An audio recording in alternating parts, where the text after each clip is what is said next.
Mesdames, Messieurs, bonsoir et merci de nous rejoindre pour ce point de l'actualité. Vous suivrez dans cette édition la réaction de quelques Béninois, réaction relative à la situation du Bénin devant la Cour africaine des droits de l'homme et des peuples par l'opérateur économique Sébastien Adjavon.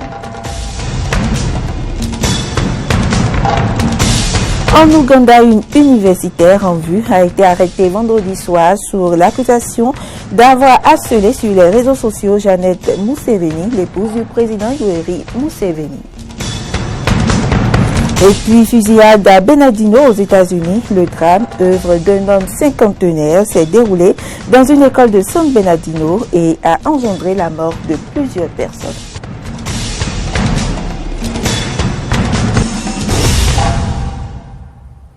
Bienvenue dans ce journal. L'opérateur économique Sébastien Adjavon rassigne le Bénin devant la Cour africaine des droits de l'homme et des peuples. Il réclame un dédommagement d'une valeur de 250 milliards de francs CFA au Bénin pour préjudice. À l'origine, l'affaire de 18 cocaïnes retrouvées dans un conteneur de sa société Kadiaf Common au port de Cotonou. Que pensent les citoyens béninois de cette situation? On écoute quelques-uns au micro d'Aristide Setti et Fréjus Fiossi. C'est l'affaire délicate. Comment l'État a accusé d'une tentative de cocaïne. Et cela ne dit pas que lui va dire qu'il a besoin de 250 milliards. Est-ce que le pays va mal? Et là, ils sont dans les coins, ils sont à l'aise. Maintenant, d'un jour à l'autre, il se sort et dit qu'il a besoin de 250 milliards. Selon moi, c'est pas bon du tout. L'État va lui donner 250 milliards. Lui, il a besoin de 250 milliards. Non, moi, je ne veux pas ça. 250 milliards. Le gouvernement ne peut pas faire sortir cet argent dans notre caisse. Aujourd'hui, on est en train de crier. Le pays, il n'y a pas l'argent dans le pays. On est en train de crier. Maintenant, lui vient de dire maintenant qu'on va faire sortir 250 milliards dans notre caisse. Non, ça ne peut pas marcher. Ça ne peut pas marcher comme ça. Pour moi, d'une part, là, il a un peu raison, d'une part, parce que avant de bloquer le conteneur, il y a aussi des produits dedans. Il y a aussi ces produits commerciaux dedans, n'est-ce pas? Des produits commerciaux, ceux qui les vendent là. Il y a aussi ces produits-là dedans, non? Bon, le fait de bloquer ces produits-là pendant une semaine après, bon, vous savez ce qu'il peut devenir, comme les gaspillages. Actualité, l'ouverture de la première session ordinaire de l'Assemblée nationale. Activité marquée par les discours du président de l'Assemblée nationale du Burkina Faso et du Bénin. Celui du Béninois Adrien Mbedi a mis l'accent sur le dernier événement en date relatif à la vie parlementaire, le rejet du projet de révision de la Constitution, intervenu dans une atmosphère qu'il a comparée à un appel au lynchage. Il a félicité ses collègues pour leur conduite au cours de ce vote et a appelé à poursuivre l'œuvre d'accompagnement du programme d'action du gouvernement et du contrôle de l'action gouvernementale. De ce discours, on en parle encore. Certains participants à l'ouverture de la première session ordinaire du Parlement qui l'ont entendu n'ont pas hésité à exprimer leur fierté de l'avoir suivi. Fierté suscitée également par l'importance des messages qu'ils véhiculaient. On les écoute. Ce sont des propos recueillis par Amen Didier Moupenji et Romaric Devouchi. Grande fierté lorsque l'on a reçu un discours d'une aussi grande qualité de la part du président de l'Assemblée nationale du Burkina Faso, lorsque l'on a entendu le président de l'Assemblée nationale retracer, exposer l'exacte réalité de la démocratie béninoise. Je retiens une chose, c'est que nous avons sans doute perdu une occasion de revoir fondamentalement notre constitution. Je retiens une deuxième chose, c'est que l'Assemblée nationale a affirmé son indépendance en s'extrayant, je crois, de toutes les pressions possibles et rendu une décision en toute conscience, en toute connaissance. Et je retiens une troisième chose, c'est que l'Assemblée nationale contribuera de manière forte à l'exécution, à la mise en œuvre du programme d'action du gouvernement. C'est une chose que donne satisfaction. C'est la haute compréhension de réalité du pays que le président de l'Assemblée a voulu marquer. Donc dans ces conditions, il n'y a pas grand-chose à ajouter que de marquer une satisfaction qui est réelle, de voir que l'Assemblée a pris conscience des objectifs.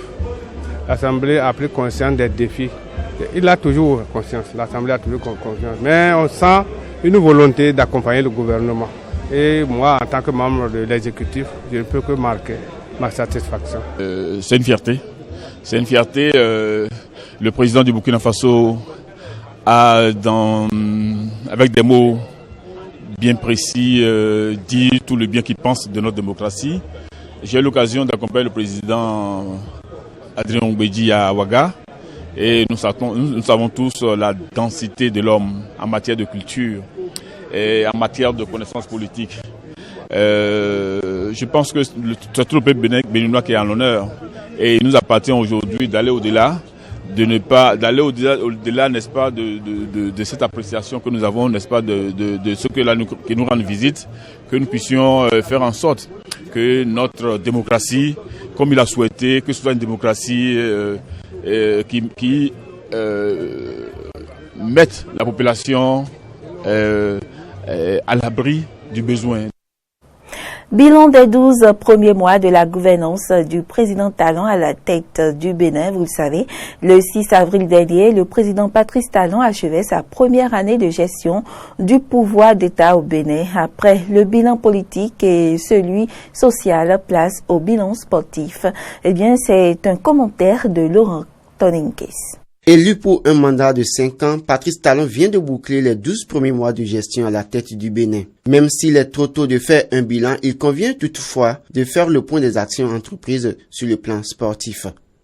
À son arrivée, beaucoup de fédérations étaient en crise et principalement la Fédération béninoise de football. Après une élection très contestée de Anjorin Moucharafou en juin 2016, Patrice Talon réussira à installer plus tard, le 23 décembre 2016, un comité consensuel transitoire qui devra travailler pendant 18 mois afin que la crise soit définitivement jugulée. Mais en dehors de cette action de règlement de crise, n'y a-t-il pas d'autres actions? Memo Couton, journaliste sportif, pense que rien n'a été fait. C'est un bilan mi-fin, mi-raisin, je peux le dire. Quelque chose n'a pas bougé en tant que tel, rien de tangible, on va le dire. Il n'y a pas d'avancée. Je vais peut-être dire qu'ils ont pris un an pour faire l'état des lieux. Un an pour faire l'état des lieux. Et j'espère que c'est la deuxième année qui va constituer l'année. Pérez Lecotan, quant à lui, n'est pas du même avis. Il pense que le gouvernement du président a bien eu des mérites avec des actions courageuses du ministre Oswald Omeki. Aujourd'hui, nous pouvons être fiers des réformes engagées par le ministre des Sports. Aujourd'hui, quand vous êtes une fédération sportive frappée d'une crise, automatiquement, vous n'êtes plus sur la liste du ministère des Sports. Ça veut dire quoi? Vous ne pouvez plus bénéficier de la subvention du ministère des Sports. Avant, cela ne se faisait pas. On voit des fédérations dont les mandats sont terminés depuis des années, mais les présidents sont là et font de la pagaille. Aujourd'hui, cette pagaille est terminé. Aujourd'hui, qu'est-ce qu'il a fait? Le ministre des Sports a pris le ferme engagement de tout faire pour que déjà le premier trimestre de l'année, les subventions puissent rentrer en possession des sous. Ce travail est en cours et je suis sûr que d'ici la fin de ce mois, les fédérations seront en possession des sous. L'autre aussi, c'est la récompense des athlètes.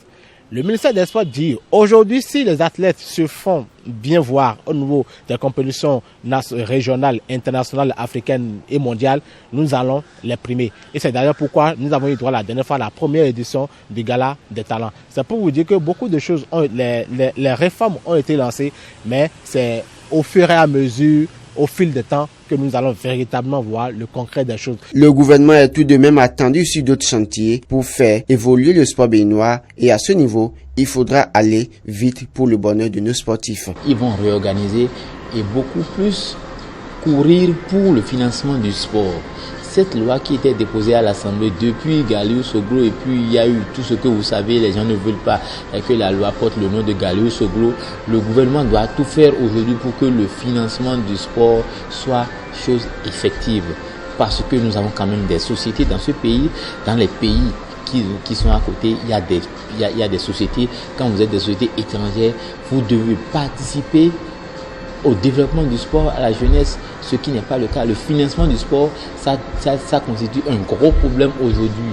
Donc c'est un chantier très vaste pour Oswald Omeki.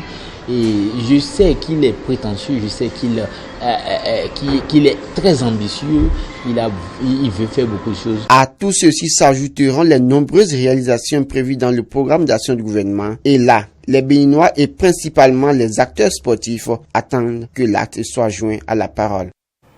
Le chef de l'État a accordé un entretien télévisé à plusieurs chaînes de télévision béninoises. Il a été diffusé ce samedi sur la chaîne nationale, par exemple. Durant cet entretien, confronté à la question relative à son éventuelle candidature à la présidentielle de 2021, Patrice Talon n'a répondu ni par l'affirmative, ni par la négative. Il a dit qu'il la viserait. Il n'en fallait pas plus pour que chaque Béninois se fasse son idée sur le sujet. Nous avons interrogé quelques-uns à Porte-Nouveau. On les écoute. C'est vrai, ça peut sous-entendre que le président de la République va se présenter et pour l'élection présidentielle de mars 2021. C'est possible. Nous sommes au Bénin, nous sommes en politique. Il a d'abord la condition dans le droit, c'est un mandat renouvelable une seule fois. Donc, ce qui veut dire que même s'il garde déjà le suspense, ses adversaires politiques vont déjà se dire « Ah, attention, si déjà il laisse le temps au temps », cela veut dire qu'en se référant au contexte béninois, que le président doit se présenter, ce qui est normal, puisqu'il n'a pas enfreint, n'est-ce pas, à la règle. Il faut dire tout simplement qu'il est candidat à sa propre situation. Ça, c'est vrai. Il a testé le peuple. Il a voulu changer la constitution en insérant un mandat unique de 6 ans. Et le peuple est attaché parce que, franchement, le peuple est amoureux de la constitution du 11 décembre 1990. Et il a compris. Donc, il a eu un échec à ce niveau-là. Donc, désormais, le terrain lui est balisé. En 2021, il est également candidat et il est éligible pour revenir. Donc, c'est pourquoi je disais tout à l'heure que les 4 ans qui lui restent lui permettront désormais d'être à la base, d'être en face de la population et de servir le peuple. Il faut écouter le peuple. Le peuple a dit qu'il a faim. Donc il faut rentrer dans le social pour donner à manger au peuple. Et vous allez constater, si effectivement il a su témoigner cet amour avec le peuple, il peut revenir. Non, mais c'est pas que ça nous laisse croire qu'il va revenir. Il revient. Il revient et je pense que cette sortie doit permettre à un homme de Béninois de comprendre ce que Talon cachait dans sa révision de la Constitution. Parce que vous allez voir que en temps normal, il devrait faire cette sortie-là et expliquer ses réelles intentions au peuple béninois avant même d'envoyer son projet de révision de la Constitution à l'Assemblée nationale. Ce qu'il n'a pas fait. Il a attendu que cette révision échoue maintenant avant de faire cette sortie pour nous dévoiler réellement ce qu'il pensait, ce qu'il voulait faire. Vous avez vu, voilà l'homme qui a chanté tout le temps qu'il va faire un seul mandat et qu'on lui pose la question sur sa candidature en 2021 et dit qu'on va aviser. Qu'est-ce qu'il veut dire par là? Il veut nous dire que le moment venu, qu'il peut encore se présenter. L'actualité hors du Bénin, le président béninois participait ce lundi à un conseil extraordinaire des chefs d'État et de gouvernement de l'UEMOA, Union économique et monétaire ouest-africaine. À Abidjan, où a eu lieu cette rencontre, ces dirigeants ont pris des résolutions dans le sens de la lutte contre le terrorisme dans la sous-région. Ils ont également décidé de mener des actions urgentes en faveur du développement. La croissance économique de la sous-région UEMOA a été aussi évoquée. Cette croissance devrait demeurer forte en 2017. C'est ce que pensent ces chefs d'État dont on écoute un porte-parole. Avec un taux de croissance économique de 2,8% en 2016, l'UEMOA affiche un taux de 4 fois supérieur à la moyenne de l'Afrique subsaharienne, car ce taux pour l'Afrique était seulement de 1,6%. Selon les premières indications, comme il le disait tout à l'heure, les perspectives économiques pour l'année 2017 sont également favorables, malgré toutes les contraintes que nous vivons au quotidien. Il faut dire que les dirigeants de l'UEMOA ont aussi désigné le nouveau président de la commission de l'organisation. Ils ont porté leur choix sur Abdallah Bourima, le Nigérien, pour remplacer le Sénégalais Tchèque Abdibou Soumaré. En Ouganda, Stella Nyanzi a été inculpée ce lundi par un tribunal de Kampala pour harcèlement et outrage envers le président Museveni. Stella Nyanzi est une activiste des droits de l'homme et universitaire. L'Égypte évoluait au rythme des funérailles des victimes des attentats du dimanche qui ont visé la communauté copte. Des centaines de chrétiens ont participé à ces funérailles. Et au sujet de cet attentat, on a entendu pour la première fois ces dernières heures les membres de la communauté touchés. On les écoute. Nous nous habituons au fait qu'à chaque fête religieuse, il y a des explosions. Nous nous attendons à ces explosions. Nous sommes sous le choc. Hier, j'étais à l'hôpital et ce que j'ai vu était horrible. Il y avait des cadavres qui arrivaient, beaucoup de cadavres. Chaque mesure doit apporter des résultats, même un peu. Mais cela devrait apporter des résultats certainement. Quand le président Sissi est arrivé au gouvernement, il a pris des mesures qui nous ont beaucoup rassurés. Aux États-Unis d'Amérique, il y a eu une fusillade. Elle s'est déroulée dans une école de San Bernardino et a fait plusieurs morts. Commentaire. Fusillade lundi a fait 3 morts, dont potentiellement le tireur, et un blessé dans une salle d'école primaire à San Bernardino, près de Los Angeles.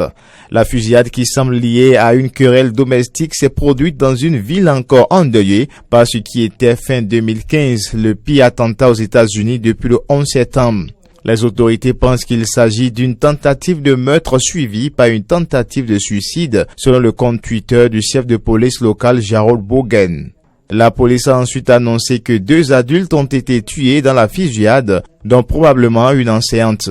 Les 2 autres victimes sont probablement des enfants qui ont été hospitalisés, précise la police, portant à 4 le total des victimes de la fusillade survenue à l'école primaire North Park vers 10h30 locale, 17h30 GMT. Les autres élèves ont été emmenés dans un lycée non loin de là. Les professeurs et parents d'élèves de l'école North Park se disent choqués de voir cet événement terrifiant arriver dans un quartier tranquille. Well, the kids range from 5 to 12 years old. It's a very nice school, very family oriented. Like, we're in a very nice area. Les enfants ont entre 5 et 12 ans. C'est une super école. Très familial. Nous sommes dans un quartier tranquille, personne n'aurait pu penser que cela arriverait. Alors quand j'ai appris, je n'y avais pas cru. C'est désolant. L'enseignante était géniale. One of my friends, she works right here during the day and I was like, "Are you okay?" And she's Mon fils et mon neveu sont à l'école ici. Alors, quand on m'a appelé pour me dire qu'il y a un tireur, j'ai déboulé ici. J'ai vu la police et j'ai vraiment paniqué parce que je ne savais pas ce qui se passait. Les parents pleuraient, disaient qu'il y avait une fusillade. Je ne sais pas. C'est tout. C'est arrivé dans une salle de classe toute proche de celle de mon fils. C'était une enseignante de CM. L'événement a réveillé les souvenirs de l'attentat d'inspiration islamiste dont San Bernardino a été le théâtre le 2 décembre 2015. Et puis l'opposition du Venezuela était dans les rues encore ce lundi. Elle manifeste contre les récentes décisions du pouvoir Maduro qui a réagi depuis Cuba où il se trouvait. On écoute. Pour la 5e fois depuis début avril, l'opposition au président socialiste Nicolás Maduro manifestait lundi à Caracas et une fois de plus, les mobilisations ont viré à l'affrontement avec les forces de l'ordre. Nous étions calmement en chemin vers l'autoroute et avant même d'y être arrivés, ils ont commencé à nous attaquer avec des gaz. La garde nationale a attaqué alors que nous marchions pacifiquement. Main levée, sans lancer de pierre ni rien d'autre. Puis, sans nous laisser une seconde pour réagir, ils nous ont aspergé de gaz. Les antichavistes sont très remontés après la sanction infligée vendredi à l'un de leurs leaders, Enrique Capriles, principal rival de Nicolás Maduro, qu'il avait battu de peu lors de la présidentielle de 2013, déclaré inéligible pour 15 ans. La situation s'était déjà enflammée ces derniers jours quand la Cour suprême, réputée proche du président Maduro, s'était brièvement arrogé les pouvoirs du Parlement, déclenchant un tollé diplomatique qui l'a poussé à faire machine arrière 48 heures plus tard. Depuis Cuba, où il est allé chercher du soutien, le président vénézuélien a réagi. Nicolás Maduro a déclaré que son gouvernement faisait face à une tentative de coup d'État par la droite oligarchique. Nous faisons face à un coup d'État au Venezuela et nous sommes en train de le défaire, c'est évident. Mais la droite oligarchique subordonnée aux intérêts des États-Unis essaye de le faire. Le Venezuela ne se laissera pas faire. Le Venezuela va suivre le cours d'une révolution fondée par un géant Hugo Chavez et qui se poursuivra malgré les menaces et les agressions. L'opposition a annoncé que la prochaine mobilisation aura lieu le 19 avril. Mesdames, Messieurs, ce sera tout pour cette édition. Merci pour l'attention et à demain.